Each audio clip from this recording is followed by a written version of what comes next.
الحمد لله المنعم المحسن الديان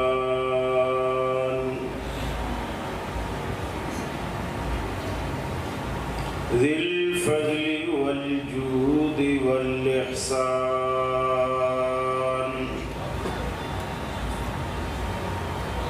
ذي الكرم والمغفرة والامتنان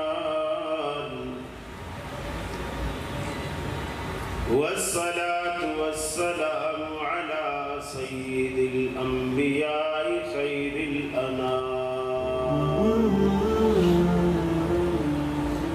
وعلى آله وأصحابه وأزواجه العظام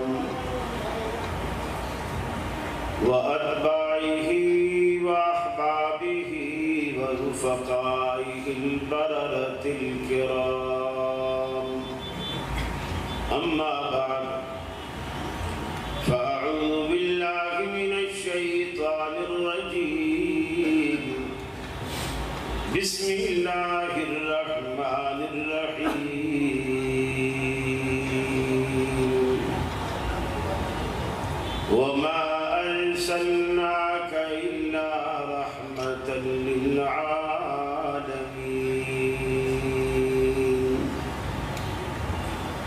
وقال الله تبارك وتعالى وعباد الرحمن الذين يمشون على الأرض هونا وإذا خاطبهم الجاهلون قالوا سلاما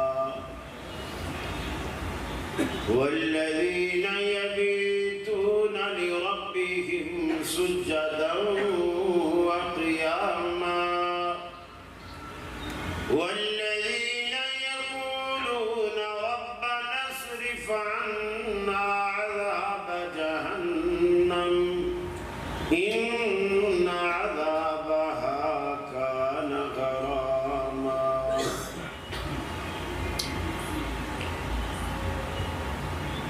یہ مقصد ہے کہ دنیا سے جہالت دور ہو جائے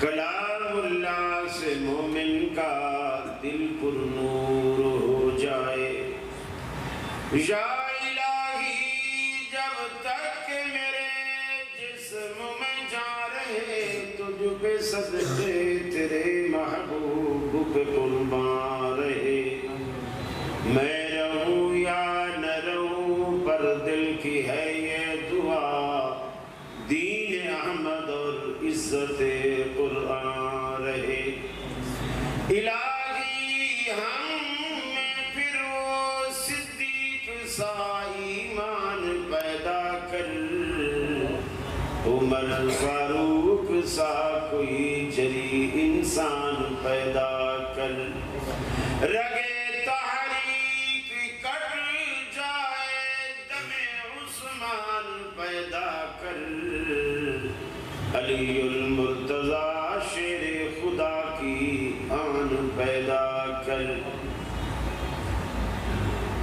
واجب الاحترام علماء کرام صدر مجلس محترم امیر عبداللہ فاروقی حفظہ اللہ انتظامیہ کمیٹی کے چیئرمین محترم جناب بھائی مختار احمد صاحب اور میرے اہل توحید مسلم بھائیوں اور مسلم ماؤں بہنوں بیٹیوں جہاں تک میری آواز جا رہی ہے آج ہم سیرت النبی صلی اللہ علیہ وسلم کے عنوان سے آپ کی مسجد حیدر چوک پر وائٹ ہاؤس پر رحمت للعالمین مسجد میں جمع ہیں اور رحمت للعالمین ہی کی سیرت کا عنوان ہے محترم فاروقی صاحب محبت میں بہت کچھ کہتے چلے جا رہے تھے اللہ مجھے ایسا بنا دے جیسا آپ لوگ گمان کرتے ہیں. میں اہل سندھ کی محبت کا بے حد شکر گزار ہوں۔ میں جب بھی جہاں حاضری دیتا ہوں آپ مجھے عزت دیتے ہیں، اللہ رب العالمین اس کے بدلے آپ کو دنیا اور آخرت دونوں جہانوں میں عزت نصیب فرمائے۔ شکریہ میرا نہیں ادا کرنا چاہیے، میں تو آپ کا خادم ہوں۔ میرے لیے یہ خوش نصیبی ہے، اللہ کے رسول کے زمانے میں تبلیغ کے لیے اتنی مشکلات ہوتی تھی کہ ہم اس کا اندازہ نہیں کر سکتے۔ آپ کو لگے لگائے مجمع نہیں ملتے تھے کہ لوگ پہلے سے آ کے بیٹھے ہوئے ہوں، مجمع لگا ہوا ہو، اسپیکر ہو، پوسٹر لگا ہو، لوگوں کو اطلاع ہو، وائس میسج چل گئے ہوں، تحریر ریٹن میسج چل گئے ہوں، اور جناب پوری دنیا میں بات پھیل گئی ہو کہ آج رسول اللہ صلی اللہ علیہ وسلم بیان فرمائیں گے، اور پوری دنیا سے مسلمان سمٹ کر وہاں آ کر کے جمع ہو جائے۔ آپ کو ایک ایک جگہ جانا پڑتا تھا، پھر کوئی سنتا تھا، کوئی نہیں سنتا تھا، کوئی بھگا دیتا تھا، کوئی پتھر مارتا تھا، اور آپ اتنے دل برداشتہ کبھی کبھی ہو جاتے تھے کہ آپ فرماتے یا اللہ تو ان کے یہ قصور بھی معاف کر، کیونکہ تو جانتا ہے یہ نہیں جانتا، یہ میری حقیقت سے ہی واقف نہیں، میں ان کا خیر خواہ ہوں یا ان کا دشمن ہوں، وہ تو جانتا ہے، یہ نہیں جانتا۔ حالانکہ میں ان کو دوزخ سے کھینچ کر جنت کے راستے پر لانا چاہتا ہوں، یا اللہ تو ان کو دنیا سے مٹانے کے بجائے ان کے دل اسلام کی طرف بھیج دے۔ اللہ کے رسول صلی اللہ علیہ وسلم کو بڑی مشکلات، صحابہ کرام کو مشکلات ہوتی۔ آپ اندازہ لگائیں کہ حضرت بلال رضی اللہ تعالی عنہ مکے کی گرم پتھریلی ریت کے اوپر لٹایا جاتا، کبھی کبھی انگارے دہکا کر چت لٹایا جاتا، کمر کے بل لٹایا جاتا، پھر کچے گوشت سے جب انگارے پہ رکھا جائے تو اس میں سے پانی، رس، خون مل کر نکلتا ہے، وہ بلڈ، وہ پانی مل کر جب نکلتا اس سے مکہ کے دہکتے انگارے بجھ جایا کرتے تھے۔ حضرت سمیہ عورت تھی، خاتون تھی، ہم بڑے دھڑلے سے کہہ دیتے ہیں میاں عورت تو بڑی کمزور دل کی ہوتی ہے، اور اکثر لوگوں کے نقطہ نظر ہوتے ہیں عورت تو پاؤں کی جوتی ہوتی ہے، عورت کو عزت نہیں دیتے کہ یہ پاؤں کی جوتی ہوتی ہے۔ آپ کو معلوم ہے اسلام کی سب سے پہلی شہیدہ عورت، جو اسلام کی سب سے پہلی شہید ہونے والی ہے وہ عورت، اور وہ حضرت سمیہ رضی اللہ تعالی عنہ۔ دو اونٹوں کے درمیان ان کو ابو جہل نے باندھا، ایک دایاں ہاتھ دائیں ٹانگ ایک اونٹ کے ساتھ، بایاں ہاتھ اور بائیں ٹانگ ایک اونٹ کے ساتھ، دونوں کے رخ مخالف سمت میں کھڑے کر دیے، اور اس کو کہا کہ اسلام چھوڑتی ہے کہ نہیں؟ اس نے کہا نہیں۔ پھر اس نے آپ کے جسم کے وسط کا، سینٹر کا نشانہ بنا کر کمان میں سے تیر چھوڑا، وہ تیر بھی اس کے وسط میں جسم میں لگا اور اونٹوں کو مخالف سمت میں دوڑایا۔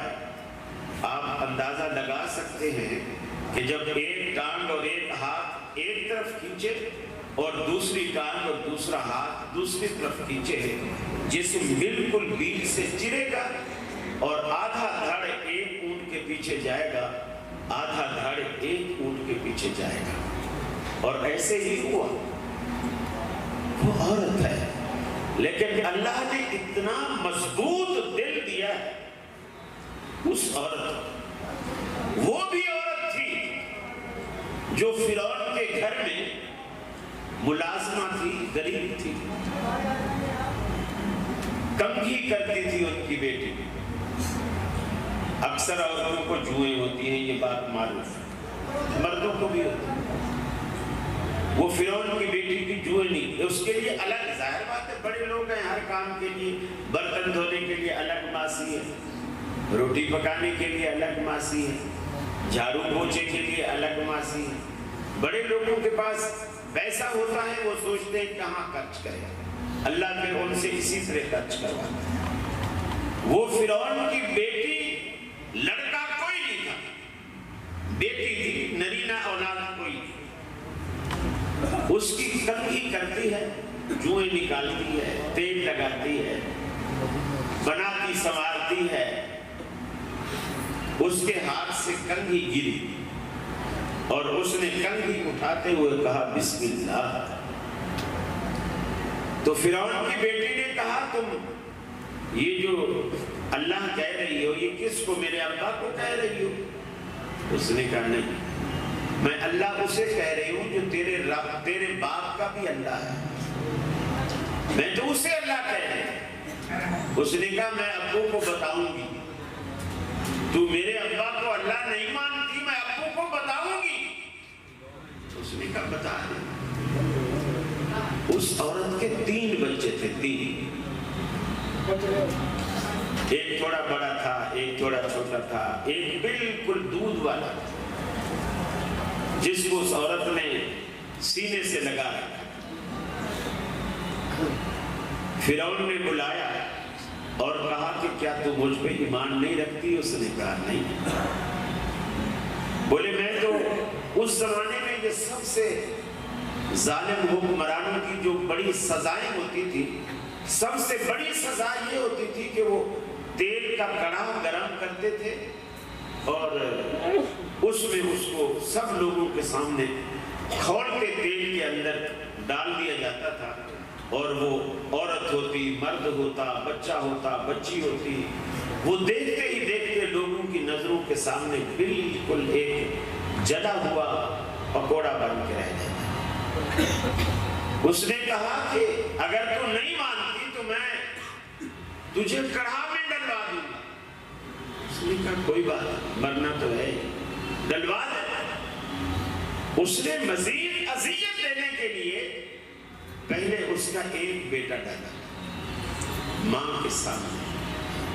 2-3 سال کا بچہ جب ماں کے سامنے اس کڑھا میں بھن رہا ہوگا، اس ماں کے دل پر کیا بیتی ہوگی، کیا بیتی. آپ لوگوں کو اللہ نے مائیں دی ہیں اور آپ لوگ آج اس کی قدر نہیں کرتے، قدر نہیں کرتے. جتنا آپ سندھ والوں آج اجرت اور ٹوپی کے لیے آپ دیوانہ وار سڑکوں کو بند کر کے پھر رہے ہیں، اس محبت کا اظہار کبھی آپ نے ماں کے لیے بھی کیا ہے؟ حالانکہ اللہ نے اجرت اور ٹوپی کے نیچے جنت رکھی ہو یا نہ رکھی ہو، ماں کے قدموں تلے اللہ نے جنت ضرور رکھی، ضرور رکھی. ماں کے سامنے اس بچے کو کڑھا میں ڈالا، بس جاتے ہی وہ دل ملاتی رہ گئی، بچہ بھون کے کباب بن گیا. دوسرے کو ڈالا، دوسرے کو ڈالا. اب دیکھو اللہ تعالیٰ نے جو ہم سے پہلے لوگوں پر آزمائشیں ڈالی ہیں نا، ہم نے اس کا 1000واں حصہ بھی ان آزمائشوں کا نہیں دیکھا ہے، اس کا 1000واں حصہ بھی ہم نے نہیں دیکھا. اللہ نے جو دوسرے لوگوں پر آزمائشیں ڈالی، دوسرے بچے کو ڈالا. تیسرا بچہ جو اس کی چھاتی کے ساتھ لگا ہوا تھا، ماں باپ کو بچے سارے پیارے ہوتے ہیں، چاہے بڑا ہو، چاہے درمیانہ ہو، چاہے چھوٹا ہو، لیکن دودھ پیتا بچہ ماں کو بہت زیادہ محبوب ہوتا ہے، کیونکہ وہ ماں کے رحم و کرم پر ہوتا ہے. وہ اسے چاہے زندہ رکھے چاہے مارے، وہ اس کے رحم و کرم پر ہوتا ہے. اور جب ماں سے وہ بچہ چھیننے لگے، وہ تھوڑی ہچکچائی کہ میں کفر کا کلمہ بک دوں اور اس اپنے لخت جگر کو، آخری لخت جگر کو بچا دوں۔ اللہ کے رسول صلی اللہ علیہ وسلم نے فرمایا جو بچے بچپن میں بولے ان میں سے ایک یہی بچہ تھا، اور یہ بول پڑا۔ یعنی اس زمانے میں بولے جس زمانے میں بچے نہیں بولتے، یہ بول پڑا۔ اے ماں گھبراؤ نہیں، موت تو آنی ہے، راہ حق پہ آئے تو اس سے اچھی موت اور کیا ہو سکتی ہے۔ اماں مجھے بھی چھاتی سے لگا کر خود بھی کود جا، خود بھی کود۔ ماں کود گئی۔ اللہ کے رسول صلی اللہ علیہ وسلم جب معراج پہ گئے، واپس آئے، آپ نے صحابہ کرام کو اپنے اس مبارک سفر کا تذکرہ سنایا۔ آپ نے فرمایا میں ایک جنت کی سیر کرتے کرتے ایک ایسے محل کے پاس سے گزرا جو ہیرے جواہرات اور موتیوں سے سجا ہوا، اور اس سے اتنی خوشبو آ رہی تھی کہ جس کو میں اپنے لفظوں میں بیان نہیں کر سکتا۔ فرماتے ہیں میں نے جبریل سے پوچھا، جبریل امین یہ خوبصورت محل اور اس کی اتنی پیاری خوشبو یہ کس کا محل ہے؟ فرماتے ہیں مجھے جبریل امین نے بتایا یہ اس مشاطہ کا کنگھی کرنے والی خاتون کا محل ہے جو آگ کی کڑھائی میں اپنے سامنے 2 بچوں کو جلتے دیکھا اور تیسرے بچے کو خود بھی سینے سے لگا کے آگ میں جل گئی، اور اس نے توحید کو نہیں چھوڑا، اور اللہ نے اس کو یہ صلہ دیا۔ حیدرآباد والوں، اللہ رب العالمین انصاف کرتا ہے، کبھی ظلم نہیں کرتا، لیکن وہ انصاف چاہتا بھی ہے کہ جیسے میں انصاف کرتا ہوں لوگ بھی انصاف کرتے ہیں۔ میں ان کو ہر نعمت خالص دیتا ہوں، وہ بھی میری ہر عبادت خالص کرے۔ میں آم میں سیب نہیں ملاتا، سیب میں کنو نہیں ملاتا، کنو میں لیمو نہیں ملاتا، یہ بھی دودھ میں پانی نہ ملائیں۔ میری عبادت میں شراکت نہ کرے، کسی بھی قسم کی شراکت، میری عبادت کو میرے لیے خالص اور خاص رکھے، جس طرح میں ان کو اپنی نعمتیں خاص دیتا ہوں۔ قرآن پاک میں اللہ نے فرمایا، اپنے نیک بندوں کا ذکر کیا، فرمایا وَعِبَادُ الرَّحْمَنِ الَّذِينَ يَمْشُونَ عَلَى الْأَرْضِ هَوْنًا۔ اللہ کے وہ نیک بندے، رحمان کے وہ نیک بندے ایسے ہوا کرتے ہیں، یمشون علی الارض ہونا، زمین پہ چلتے ہیں اللہ کا ڈر دل میں رکھ کر، دبے پاؤں، کندھے جھکا کر، انتہائی عاجزی اور انکساری کے ساتھ۔ ان کی گردنوں میں سریے نہیں ہوتے، اکڑ کر نہیں چلتے، غرور اور تکبر سے نہیں چلتے۔ یمشون علی الارض ہونا، اللہ رب العالمین کے خوف نے انہیں جھکا رکھا ہوتا ہے۔ صحابہ بیان کرتے ہیں اللہ کے حبیب جب کبھی راستے میں چلتے، آپ اس طرح چلتے جیسے اونچائی سے نچائی کی طرف آ رہے ہوں۔ جب آدمی اونچائی سے نچائی کی طرف آتا ہے تو اس کا سر بھی خود بخود جھک جاتا ہے، سینے کا جھکاؤ بھی آگے کی طرف ہوتا ہے، اور رفتار میں بھی تھوڑی تیزی آ جاتی ہے، جب اونچائی سے اونچائی کی طرف آتا ہے۔ تو اللہ کے رسول زمین پر بھی ایسے چلتے تھے جیسے کوئی اونچائی سے اونچائی کی طرف آتا ہے، سر کو نیچے کی طرف، سینہ بھی تھوڑا آگے کی طرف جھکا ہوا اور رفتار میں تیزی۔ ہمارے یہاں جو لوگ چلتے ہیں وہ اس سینے تلے ہوئے، نظریں اوپر، راستے میں نہیں، خاص کر تنگ گلیوں سے جب گزریں گے، فلیٹ والے علاقوں سے جب گزریں گے، پھر نظریں اوپر دیکھتے ہیں۔ اور آج کل یہ بھی ہے کہ نیچے لوگ دیکھتے ہیں، اچھی بات ہے، لیکن شرم و حیا کی وجہ سے نہیں، موبائل کی وجہ سے۔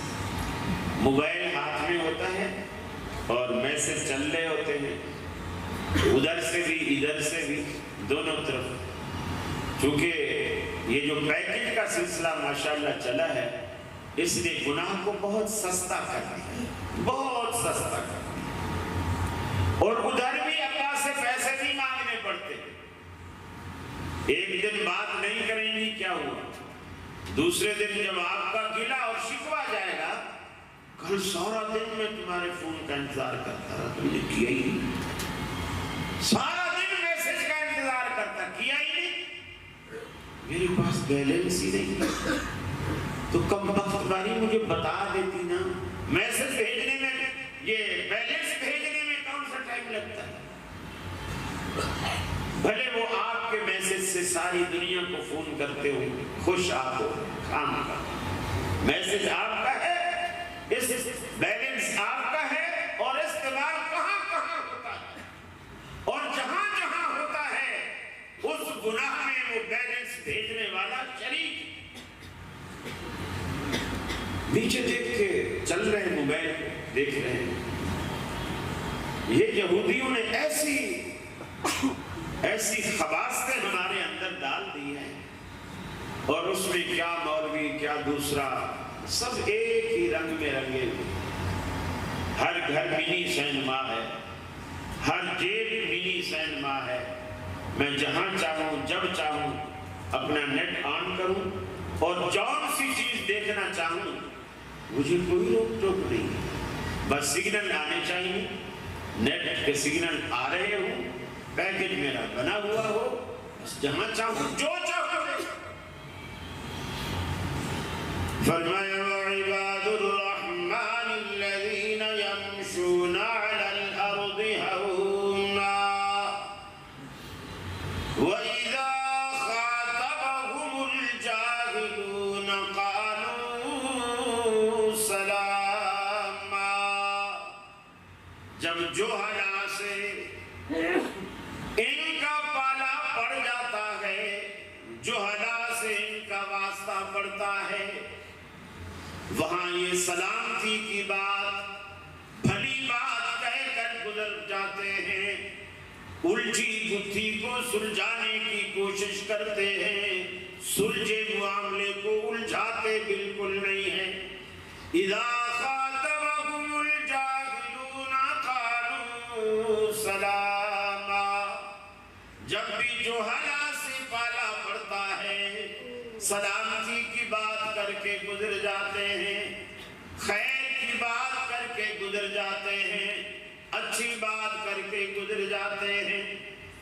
اللہ کے رسول صلی اللہ علیہ وسلم تشریف فرما ہے، آپ کے سامنے ایک شخص بھری مسجد کے اندر، بھری محفل کے اندر اس طرح صحابہ بیٹھے ہیں جس طرح آج آپ بیٹھے ہیں، وہ لوگ مسلم اسلام میں پہلا داخل ہونے والا آج پہلی مرتبہ مسجد میں داخل ہوا، اللہ کے رسول کے سامنے کھڑا ہو گیا، عرض کی اللہ کے رسول آپ کی ساری دعوت مجھے قبول ہے، آپ کہتے ہو نماز پڑھو میں پڑھوں گا، آپ کہتے ہو روزہ رکھو میں رکھوں گا، آپ کہتے ہو حج کرو میں ضرور کروں گا، آپ کہتے ہو زکوٰۃ دو، اے اللہ کے رسول اگر اللہ نے مجھے صاحب مال بنایا کہتے ہو جہاد کرو میں کروں گا، ساری کی ساری باتیں آپ جیسا کہو گے میں مانوں گا، لیکن آپ سے میری ایک درخواست ہے، میں آپ کی ساری باتیں مانوں گا مگر آپ میری صرف ایک بات مان لیں، میں مسلمان ہونے کو تیار ہوں، میرا دل بھی مسلمان ہونے کو تیار ہے، میرا ظاہر بھی مسلمان ہونے کو تیار ہے، میں منافقت نہیں رکھوں گا، لیکن ایک بات، ساری باتیں آپ کی مانتا ہوں، ان ساری باتوں کے بدلے میں ایک درخواست آپ سے کرتا ہوں، آپ میری صرف ایک بات مان لیجئے، میں جب سے جوان ہوا تب سے لے کر اس وقت تک میری یہ عمر ہو گئی، مجھ سے زنا نہیں چھوٹتا، جس گناہ سے بھی آپ روکو گے میں رک جاؤں گا، شراب نہیں پیوں گا، چوری نہیں کروں گا، ڈاکے نہیں ڈالوں گا، قتل نہیں کروں گا، جوا نہیں کھیلوں گا، سود نہیں کھاؤں گا، جس برائی سے بھی روکو گے رک جاؤں گا، لیکن مجھے صرف زنا کی اجازت دے دیجئے۔ بخاری کی روایت، مسجد نبوی میں کس قدر جرأت سے اللہ کے رسول سے زنا کی اجازت چاہتا ہے۔ اہل حدیثو، آپ پیدا ہوتے ہی مفتی بن جاتے ہو، فتوے دیتے ہو، فتوے بازی تو آپ لوگوں میں کوٹ کوٹ کر بھر دی گئی، لیکن عمریں گزر گئی، ذہن سازی کرنا آج تک نہیں آیا۔ یہ ہنر غیروں کے پاس ہے، یہ ہنر ان لوگوں کے پاس ہے جن کو ہم کہتے ہیں مشرک، یہ بدعتی، یہ فلاں یہ فلاں، یہ ہنر ان کو آیا، آپ لوگوں کے پاس صرف فتوے بازی۔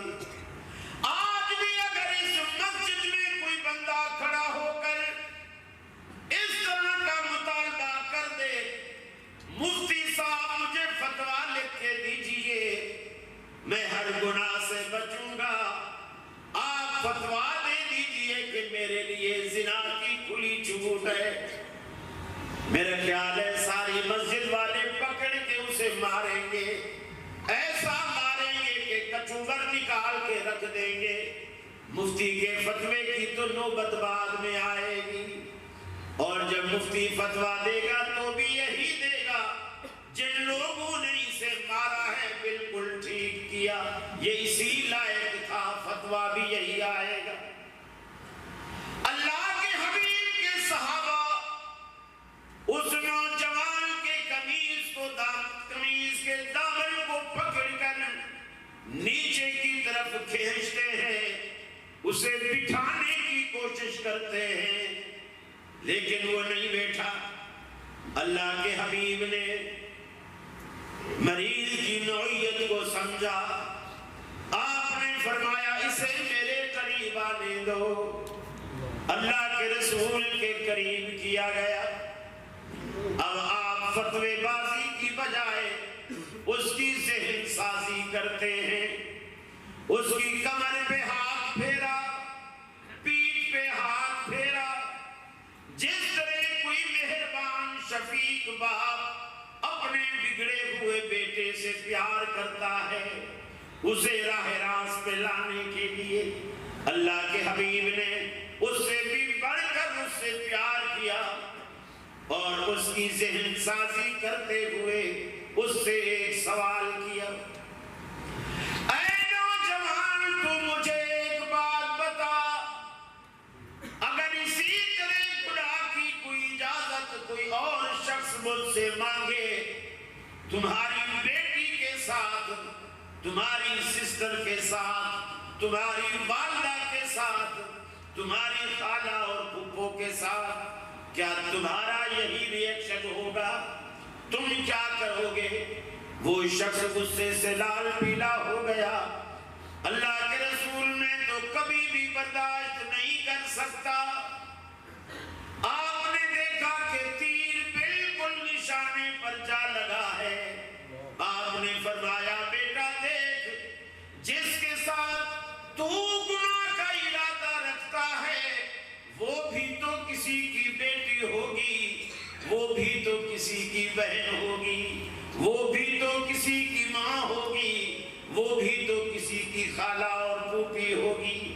جس طرح تو ناپسند کرتا ہے وہ بھی تو اسی طرح ناپسند کرتے ہیں۔ بات سمجھ میں آ گئی۔ اس شخص کی نظریں شرم سے جھک گئیں۔ آپ نے دیکھا لوہا گرم ہے، اب ہتھوڑا مار کر جیسے موڑیں گے مڑ جائے گا۔ آپ نے کمر پہ ہاتھ رکھ کر اسے 3 دعائیں دی۔ اے دنیا کے مفتیوں، گناہگاروں کو فتوے دے کر اسلام سے خارج کرنے کے بجائے انہیں دعائیں دے کر اسلام کے قریب کرنا سیکھیے۔ اللہ کے حبیب نے 3 دعائیں دی اور آپ نے پہلی دعا دی، اللہم اغفر ذنبہ، اے اللہ آج تک اس کی زندگی میں جتنی سیاہکاریاں گزر چکی ہیں اللہ تو ان کو مغفرت کے قلم سے مٹا دے۔ اللہم اغفر ذنبہ، اس کے گناہوں کو مٹا دے۔ وطہر قلبہ، ان گناہوں کی وجہ سے اس کے دل میں جتنی غلاظت، جتنی گندگی پیدا ہوئی ہے، اے اللہ اس غلاظت اور گندگی کو دھو کے اس کے دل کو پاک اور صاف کر دے۔ تیسری دعا دی، وَآسِن فَرْجَهُ، اللہ اس کی آبرو کی آئندہ کے لیے تو حفاظت فرما۔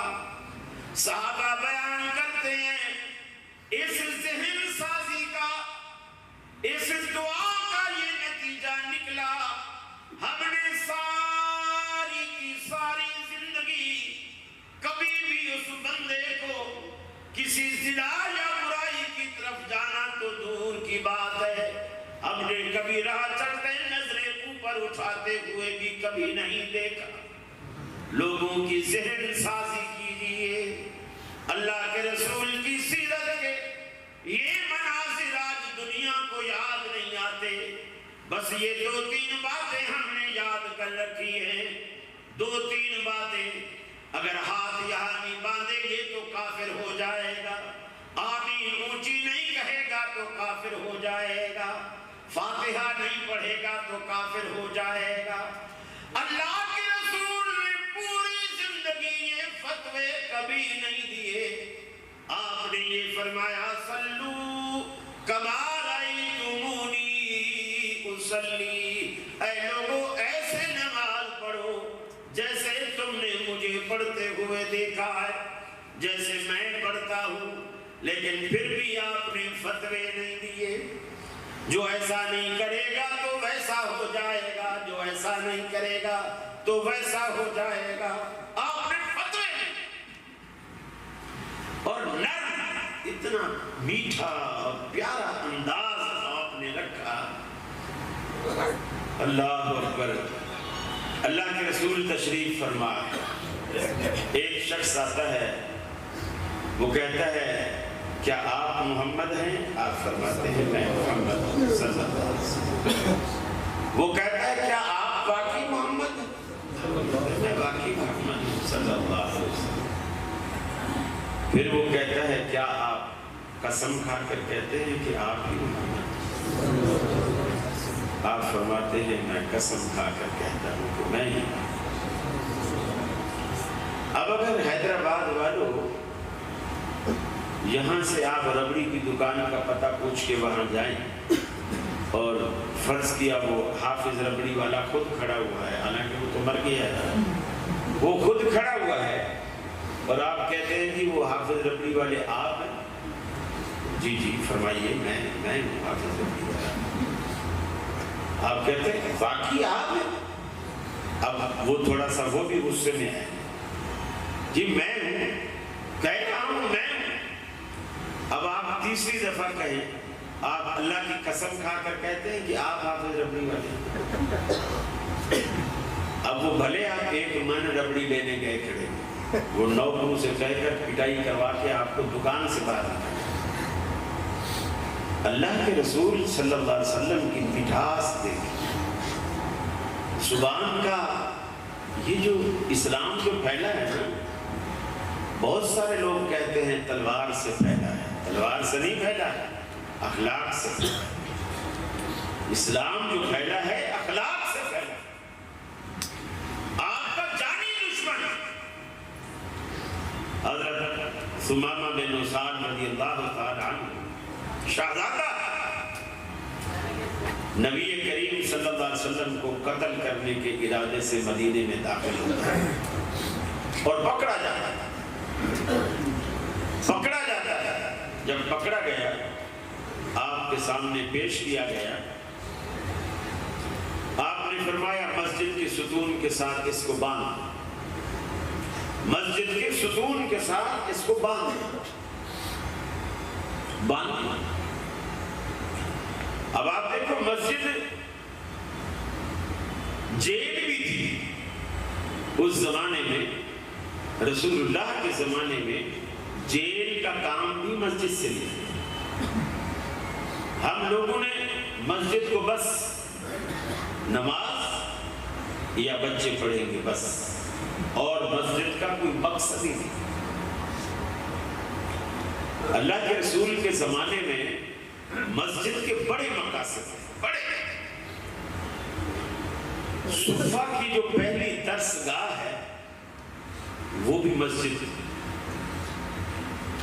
جہاں طلباء پڑھ کے گھروں کو چلے نہیں جاتے تھے بلکہ وہیں رہتے تھے. گویا دنیا کی سب سے پہلی ریزیڈینشل یونیورسٹی مسجد نبوی تھی، جس کی چھت کھجور کی چھڑیوں کی، جس کے ستون کھجور کے تنے اندر لگے ہوئے. سفراء آتے باہر ریاستوں سے اللہ کے رسول سے ملنے کے لیے، تو وہ مسجد سفارت خانہ بن جاتی ہے. اللہ کے رسول ان سفراء سے کہیں ملاقات کرتے. مسجد ہے، آپ نے عدالت لگانی ہے، فیصلہ کرنا ہے، مسجد میں لوگوں کو جمع کرتے ہیں. آپ عدالت کے بڑے قاضی بن جاتے ہیں اور مسجد عدالت بن جاتی ہے. آپ وہیں ان کا فیصلہ کرتے ہیں. ثمامہ قیدی ہوا، آپ نے مسجد کے کھجور کے تنے کے ساتھ رسیوں کے ساتھ اسے بسا دیا. گویا قید خانہ بھی مسجد ہے. مسجد کے بڑے مقاصد ہیں، ہم مسجد سے وہ مقصد اٹھا ہی نہیں دیتے، اسی لیے ہم بہت پیچھے. مسجد کے بڑے مقاصد ہیں اور عظیم مقاصد ہیں.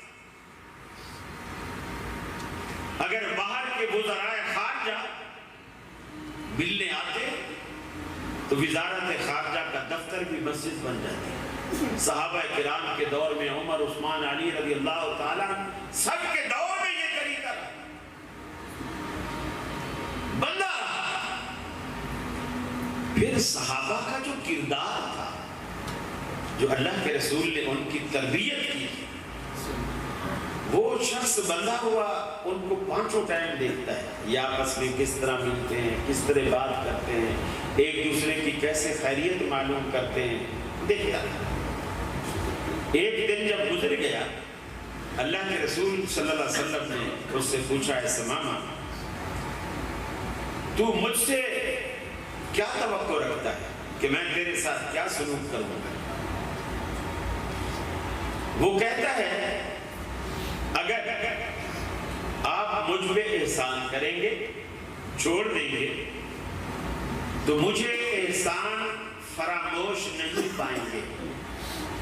مجھے احسان فراموش نہیں پائیں گے، اور میری پوری برادری آپ کے اس احسان کا بدلہ چکائے. اور اگر آپ قتل کریں گے تو آپ ایک خونی کو قتل کریں گے اور میری برادری اس کا بدلہ لے گی. دوسرے دن آپ نے پھر پوچھا، اس نے یہی جواب دیا۔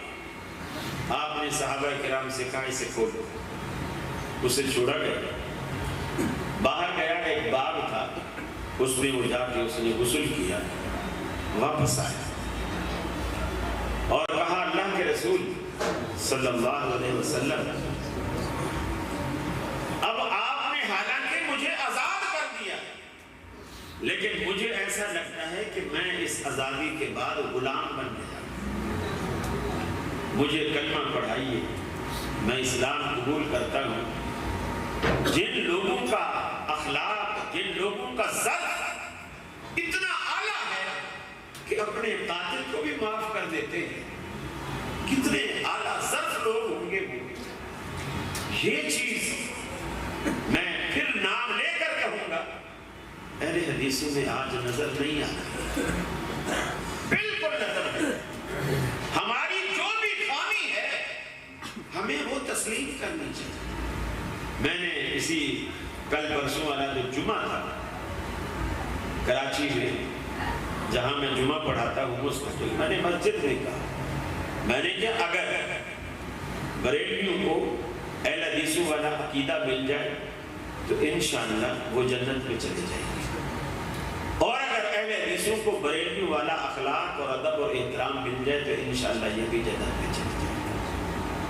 ایک اچھی چیز انہوں نے اپنا رکھی ہے، ایک اچھی چیز آپ لوگوں نے اپنا رکھی ہے، اور جنت میں جانے کے لیے دونوں چاہیے، جو دونوں کے پاس نہیں ہے، وہ دونوں چیزیں دونوں کے پاس ہیں۔ ان کے پاس ادب ہے، ایمان ہے، آپ لوگوں کے پاس ایمان ہے، ادب ہے۔ جس بندے کو دیکھو، ہر بندہ مفتی، کسی بھی عالم کی اس کی نظر میں کوئی حیثیت ہوگی۔ کوئی مسئلہ مجھ سے اگر کہیں بیٹھا ہوا پوچھ رہا ہے کہ رفع الیدین کے بغیر نماز ہوتی ہے کہ نہیں ہوتی، میں ابھی سوچ رہا ہوتا ہوں کہ بھی کیا جواب دوں، برابر میں جو لڑکا بیٹھا ہوگا اہل حدیث، وہ جھٹ سے کہے گا ارے یار یہ بھی کوئی پوچھنے کا مسئلہ ہے، نہیں ہوتی نماز، رفع الیدین کے بغیر کوئی نماز ہوتی ہے، وہ فیصلہ کر کے ختم، بات ہی ختم۔ اور صحابہ کا انداز کیا تھا؟ عبداللہ بن مسعود رضی اللہ تعالیٰ عنہ اتنے بڑے جلیل القدر صحابی ہیں، اتنے بڑے، چھوٹا سا قد، سوکھی سوکھی بندنی، ہڈیوں کا ڈھانچہ، معمولی جسم پر بوجھ۔ اللہ کے رسول نے فرمایا، اللہ نے یہ جو عبداللہ بن مسعود کے پاس سوکھی سوکھی چھوٹی پنڈلیاں ہیں نا، قیامت والے دن جو اللہ میزان لگائے گا نا، ترازو، فرمایا وہ اتنا بڑا اور اتنا مضبوط ہے، اگر ساتوں آسمان اور ساتوں زمین ان پرڑوں میں رکھ دیے جائیں تو وہ پرڑے میں ساتوں آسمان ساتوں زمین سما بھی جائیں گی اور وہ پرڑا ان کو اٹھا لے گا، اتنا مضبوط ہے۔ لیکن عبداللہ بن مسعود کی دو پنڈلیوں کو نہیں اٹھا سکے۔ وہ وزن عبداللہ بن مسعود کے علم کا ہے، علم کا۔ حضرت عبداللہ بن مسعود رضی اللہ تعالی عنہ سے کوئی مسئلہ پوچھتا ہے اور وہ دیکھتے کہ ابی بن کعب رضی اللہ تعالی عنہ بیٹھے ہوئے ہیں، اور کوئی دیکھتا کہ فلاں دوسرے بڑے جلیل القدر صحابی بیٹھے ہوئے ہیں، تو وہ عبداللہ بن مسعود اسے کہتے ہیں ابی بن کعب بیٹھے، اس سے پوچھو۔ جب ابی بن کعب کے پاس جاتے وہ کہتے ہیں عبداللہ بن مسعود بیٹھے، اس سے پوچھو۔ یہ ان کا آپس کا احترام اور تقویٰ، چونکہ جب میں فتویٰ دوں گا نا، اس فتوے کو اگر میں نے غلط دیا ہے اس کا سارا وبال میرے اوپر۔ صحابہ اس چیز کی بھی احتیاط کرتے اور اس سے بچنے کی کوشش کرتے۔ فرمایا والذین یبیتون لربہم سجدا وقیاما، ان لوگوں کی زندگیوں کو دیکھو جن کی زندگیاں نبی مکرم صلی اللہ علیہ وسلم سے آگے بڑھی والذین یبیتون لربہم سجدا وقیاما، ان کی راتیں کبھی قیام کی حالت میں، کبھی رکوع کی حالت میں، کبھی سجدے کی حالت میں ان کی راتیں گزرتی ہیں۔ ان کے دن روزہ رکھ کے گزر جاتے ہیں، ان کی راتیں قیام کرتے گزر جاتے ہیں۔ کبھی حالت قیام میں اللہ کے حضور کھڑے ہو کر روتے ہیں، کبھی رکوع کی حالت میں اللہ کی عظمت بیان کر کے روتے ہیں، کبھی سجدے کی حالت میں گر گڑاتے ہیں، اللہ کے آگے اپنی عاجزی اور انکساری ظاہر کرتے ہیں۔ زمین پہ پیشانی رکھنے کے بعد اللہ سے یہ بات کہتے ہیں سبحان ربی الاعلیٰ، اللہ دیکھ میں کتنا نیچا ہو چکا ہوں اور تو کتنا اونچا ہے۔ سبحان ربی الاعلیٰ، پاک ہے میرا رب جو بلند ہے، بلندیوں والا ہے۔ اللہ رب العالمین کے لیے پستی نام کی کوئی چیز نہیں۔ والذین یقولون ربنا اصرف عنا عذاب جہنم ان عذابها کان غراما، فرمایا اللہ سے ڈرتے رہتے ہیں، جہنم سے پناہ مانگتے ہیں، اللہ سے دن رات دعائیں کرتے ہیں، اے الہ العالمین ہمیں دوزخ کی اس عذاب سے بچا لیجئے گا جو چمٹ جانے والا عذاب ہے، آدمی کو اپنی لپیٹ میں لے لینے والا عذاب ہے۔ اللہ سے ڈرتے رہتے ہیں، آخرت کو یاد کر کے ڈرتے ہیں۔ اللہ نے نیک بندوں کی، عباد الرحمن کی یہ صفات بیان فرمائی، یہ صفات اپنے اندر تلاش کیجیے۔ صحابہ کرام کے دامن نیکیوں سے بھرے ہوا کرتے تھے، اس کے باوجود اللہ رب العالمین سے ڈرا کرتے تھے۔ اما عائشہ کو کون نہیں جانتا جن کی پاک دامنی کو سورہ نور میں رب العالمین نے بیان فرمایا۔ ایک دن اللہ کے رسول گھر میں تشریف لے گئے، آپ بیٹھی رو رہی ہے، آپ نے پوچھا ما یبکی کہ یا عائشہ، عائشہ کیوں روتی ہو؟ ماں عائشہ رو رہی ہے لیکن کس بات سے؟ اس بات سے نہیں کہ گھر میں آٹا ختم ہے، 2 دن سے روٹی نہیں کھائی۔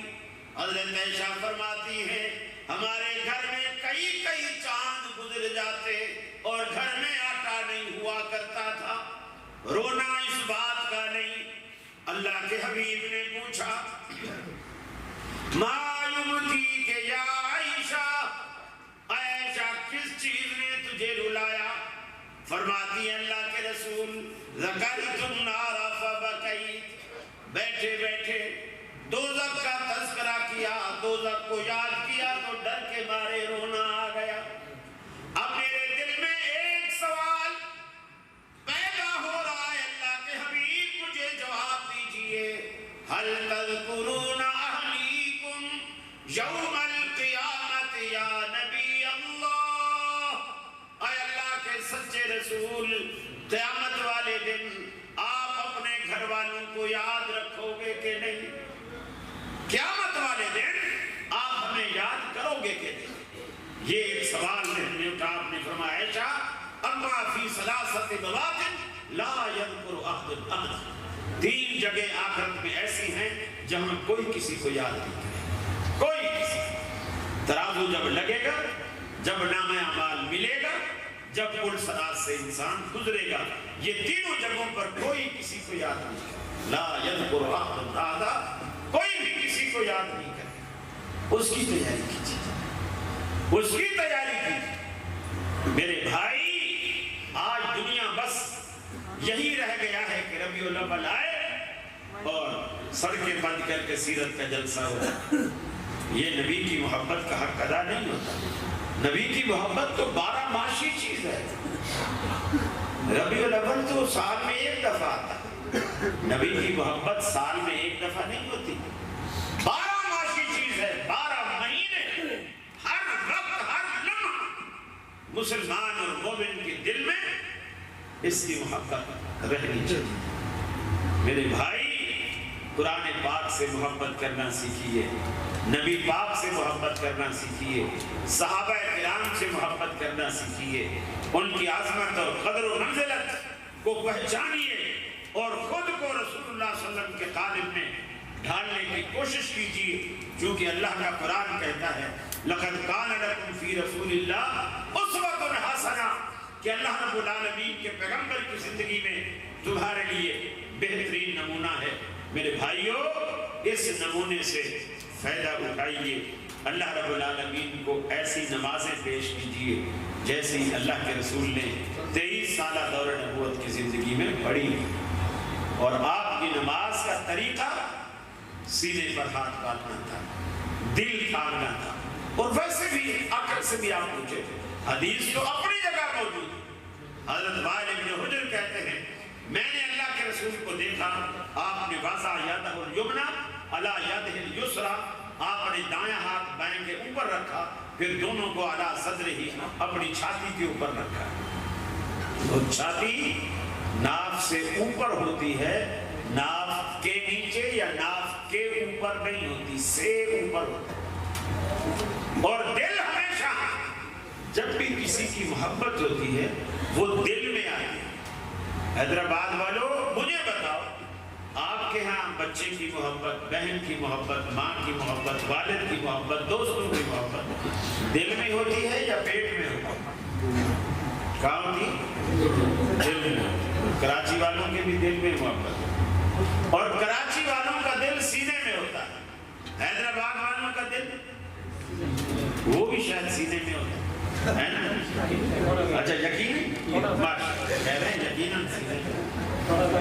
تو جب اللہ رب العالمین کو بندہ یاد کرتا ہے تو مجھے بتائیے دل تھام کے یاد کرنا چاہیے یا پیٹ تھام کے؟ دیکھیے پھر مکر نہیں جانا، دل تھام کے یاد کرنا چاہیے۔ دیکھیے ہم دنیا کے سارے کام پیٹ کے لیے کرتے ہیں، سارے کام، دکان کھولتے ہیں پیٹ کے لیے، دفتر جاتے ہیں پیٹ کے لیے، بچے پڑھاتے ہیں پیٹ کے لیے، ہل چلاتے ہیں پیٹ کے لیے، نوکری کرتے ہیں پیٹ کے لیے، سارے دھندے سب پیٹ کے لیے کرتے ہیں۔ اب 10-15 منٹ کے لیے مسجد میں آیا ہے، اب تو پیٹ چھوڑ دے، وہی سب کے پیٹ بھرنے والا ہے، تیرا بھی بھرے گا۔ اب تو پیٹ چھوڑ دے، 10-15 منٹ کے لیے آیا۔ اب وہ انسان دل تھام کے جب خدا کو یاد کرتا ہے، اللہ رب العالمین پھر اس کی قدر کرتا ہے، اسے پھر انشاءاللہ وہ خالی ہاتھ نہیں لوٹائے گا، آپ کا بھی پیٹ بھرے گا، سب کے پیٹ بھرے گا۔ اللہ سے دعا ہے اللہ رب العالمین ہمیں نبی مکرم کی سنتوں پہ عمل کرنے کی توفیق عطا فرمائے۔ وآخر دعوانا الحمدللہ رب العالمین۔